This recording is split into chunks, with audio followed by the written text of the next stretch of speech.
ఈ ప్రపంచంలో ఉన్న మనుషులు చాలామందికి ఒక సందేహం ఉంటుంది. దేవుడు సర్వశక్తిమంతుడైతే ఆయనకన్నీ ముందే తెలిస్తే మనుషులను ఎందుకు సృష్టించాడు? ఆయనకు మన అవసరం లేదు కదా! ఆయన ఒంటరిగా కూడా ఉండగలడు. ఆయనకు ఏ లోటు లేదు. మరొక ప్రశ్న ఏమిటంటే దేవుడికి ఆదాము తప్పు చేస్తాడని ముందే తెలుసు. సాతాను వచ్చి తిరుగుబాటు చేస్తాడని, యుద్ధాలు వస్తాయని, కన్నీళ్లు, మరణం, బాధ ఉంటుందని కూడా ఆయనకు తెలుసు. అన్నీ తెలిసినా కూడా దేవుడు ఈ సృష్టిని ఎందుకు చేశాడు? ఈ ప్రశ్న గనక సమాధానం దొరికితే మీరు మీ జీవితాన్ని ఒక కొత్త కోణంలో చూడవచ్చు. ఎందుకంటే బైబిల్ అనేది కేవలం ఆదాము, మోషే, దావీదు లాంటి వాటి చరిత్ర కాదు. అది మీ కథ. ఈరోజు మనం బైబిల్‌లో ఒక మత పుస్తకంలా కాకుండా దేవుడు నిజంగా మనకు ఏమి చెప్పాలనుకుంటున్నాడో తెలుసుకోబోతున్నాం. కాబట్టి మీరు గనుక మొట్టమొదటిసారి మా ఛానల్‌కి వచ్చినట్లయితే దయచేసి మా ఛానల్‌ని సబ్స్క్రైబ్ చేసుకోండి. ఇలాంటి విలువైన వీడియోలు మిస్ కాకుండా ఉండడానికి బెల్ ఐకాన్‌ని నొక్కి పెట్టండి. ఇంకా మనం లేట్ చేయకుండా వీడియోలోకి వెళ్ళిపోదాం. సమయం పుట్టకముందు, నక్షత్రాలు వెలగకముందు శూన్యంలో కేవలం దేవుడు మాత్రమే ఉన్నాడు. అక్కడ ఏ యుద్ధం లేదు, ఏ కన్నీరు లేదు. పరిపూర్ణమైన ప్రేమ, పవిత్రత మాత్రమే ఉన్నాయి. అటువంటి దేవుడు తనకు కుమారులు కావాలని, వారు రాజుల్లా పరలోకాన్ని ఏలాలని కోరుకున్నాడు. అందుకే దేవుడు మాట్లాడాడు. వెలుగు కలుగునుగాక. అంతే. చీకటిని చీల్చుకుంటూ వెలుగు వచ్చింది. ఆయన మాటతో సమస్తం ఉనికిలోనికి వచ్చాయి. కానీ ఆయన సృష్టిలోనే అత్యంత ప్రత్యేకమైన, ఆయనకు ఎంతో ఇష్టమైన మాస్టర్ పీస్ చివరిలో వచ్చింది. అదే మనుష్యుడు. దేవుడు తన పోలికలో నరుని సృష్టించాడు. ఆడ, మగవారిగా చేసి ఏదెను తోటలో వారిని ఉంచాడు. వారు రోబోలు కాదు. వారికి స్వేచ్ఛ ఉంది, ఆలోచన ఉంది, గుర్తింపు ఉంది. దేవుడితో వారు ప్రతిరోజు ముఖాముఖిగా మాట్లాడేవారు. అక్కడ భయం లేదు, చావు లేదు. నిజమైన ప్రేమ ఎప్పుడైనా సరే ఎంపిక ఉన్నప్పుడే సొంతమవుతుంది. బలవంతంగా చేసేది ప్రేమ కాదు. అది ప్రోగ్రామింగ్ అవుతుంది. అందుకే దేవుడు తోట మధ్యలో ఒక ఎంపికను ఉంచాడు. మంచి చెడ్డలు తెలియనిచ్చే వృక్షాన్ని. అది ఒక సరిహద్దు. ఆదామవ్వలు దేవుని ఆజ్ఞకు లోబడి ఎన్ని సంవత్సరాలు ఉన్నారనేది మనకు స్పష్టంగా తెలియదు. కానీ ఒకరోజు సాతాను వచ్చాడు. అతడు ఆ రోజు కొత్త అబద్ధం ఏమీ చెప్పలేదు. ఈ రోజుకి కూడా సాతాను అదే అబద్ధం చెప్తున్నాడు. నీకు దేవుని అవసరం లేదు అని చెప్పాడు. ఆదాము మరియు హవ్వ సాతాను మాట నమ్మారు. దేవుడు తినవద్దని చెప్పిన పండుని తిన్నారు. వారు ఆ రోజు కోల్పోయింది కేవలం ఏదైనా తోట కాదు. దేవునితో ఉన్న సంబంధం. ఆ రోజు నుండి పాపం లోకంలోకి వచ్చింది. మరణం వచ్చింది. బాధ వచ్చింది. ప్రపంచమంతా గందరగోళంగా తయారైంది. కానీ దేవుడు వెంటనే ఒక వాగ్దానం చేశాడు. స్త్రీ సంతానం సర్పం తలను చితక్కొడుతుంది అని. అది బైబిల్‌లో యేసుక్రీస్తుని గురించిన మొదటి ప్రవచనం. ఆదాము హవ్వల తర్వాత మానవజాతి పెరిగిపోయింది. దాంతో పాటే పాపం, హింస కూడా పెరిగాయి. మనుషుల హృదయం పూర్తిగా చెడిపోయింది. ఆ తరానికి తీర్పు తీర్చాలని దేవుడు నిర్ణయించుకున్నాడు. కానీ ఆ చీకటి తరంలో ఒకే ఒక్క వ్యక్తి నిజాయితీగా బతికాడు. అతని పేరే నోవాహు. దేవుడు నోవాహును పిలిచి ఎండిన నేల మీద ఒక భారీ ఓడను నిర్మించమన్నాడు. నవ్వుకున్నారు చుట్టుపక్కల వాళ్ళు. ఇంతవరకు వర్షమే పడలేదు. ఈ ముసలాడు కొండ మీద పడవ కడుతున్నాడు అని ఎగతాళి చేశారు. నోవాహు హెచ్చరిస్తూనే ఉన్నాడు. కానీ ఎవరూ వినలేదు. ఆ రోజు రానే వచ్చింది. ఆకాశపు తూములు విప్పబడ్డాయి. భూమి నీటితో నిండిపోయింది. ఆ తీర్పులో కేవలం నోవాహు ఓడ మాత్రమే రక్షణగా నిలిచింది. ఆ ఓడ కేవలం కలపతో చేసింది కాదు. అది ఒక ప్రవచన సూచన. ఆ రోజు తీర్పు నుండి తప్పించుకోవడానికి ఎలాగైతే ఒకే ఓడ ఉందో, ఈరోజు మన పాపపు తీర్పు నుండి తప్పించుకోవడానికి కూడా ఒకే మార్గం ఉంది. అదే క్రీస్తుని లోకరక్షకుడు అని నమ్మడం. కానీ మనుషుల అహంకారం తగ్గలేదు. బాబేలు అనే చోట మేము దేవునితో సంబంధం లేకుండా ఆకాశాన్ని తాకే గోపురం కడతాం, మా పేరును గనపరుచుకుంటాం అనుకున్నారు. దేవుడు వారి భాషలను కలగాపులగం చేసి వారిని చెదరగొట్టాడు. ప్రపంచమంతా గందరగోళంలో ఉన్నప్పుడు దేవుడు తన రక్షణ ప్లాన్‌ను ఒక సామాన్యుడి కోసం ఎంచుకున్నాడు. అతని పేరే అబ్రహాము.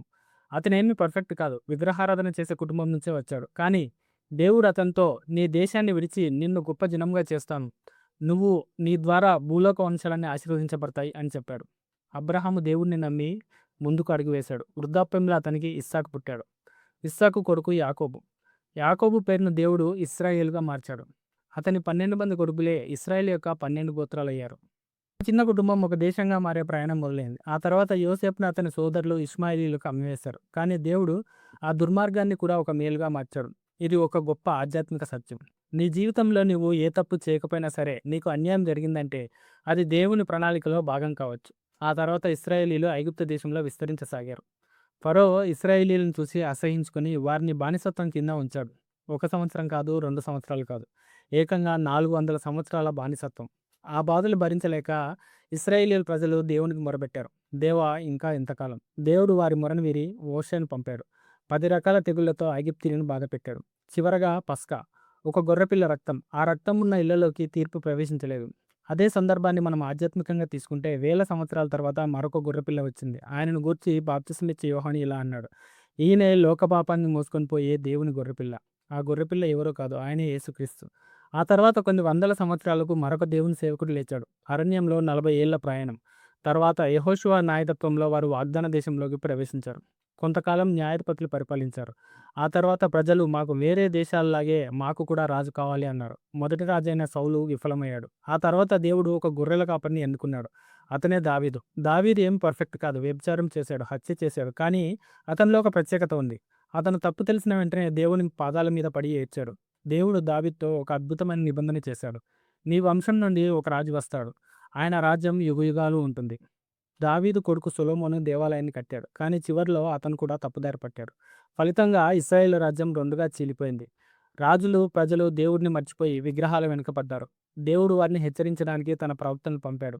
యెషయా ప్రవచించాడు. మన అతిక్రమం బట్టి అతడు గాయపరచబడిను. అతడు పొందిన దెబ్బల చేత మనకు స్వస్థత కలుగుతున్నది. ఇర్మియా కన్నీళ్లతో హెచ్చరించాడు. యెహెజ్కేలు ఎండిన ఎముకల లోయ సజీవంగా మారడం చూశారు. కానీ ప్రజలు వినలేదు. దాంతో తీర్పు వచ్చింది. బబులోను రాజు నెబుకద్నెజరు వచ్చి యెరూషలేమును నాశనం చేశాడు. మందిరాన్ని కూల్చేశాడు. ప్రజలను బందీలుగా పట్టుకెళ్ళాడు.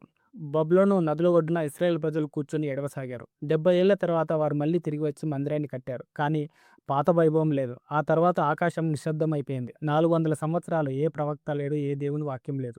ప్రజలు రక్షకుని కోసం చీకట్లో ఎదురు చూస్తూనే ఉన్నారు. కానీ దేవుని మౌనం ఆయన ప్రజలను మర్చిపోయడానికి కాదు, ఒక పెద్ద ప్రణాళికను సిద్ధం చేస్తున్నాడు. 400 సంవత్సరాల నిశ్శబ్దం తర్వాత దేవుడు మాట్లాడాడు.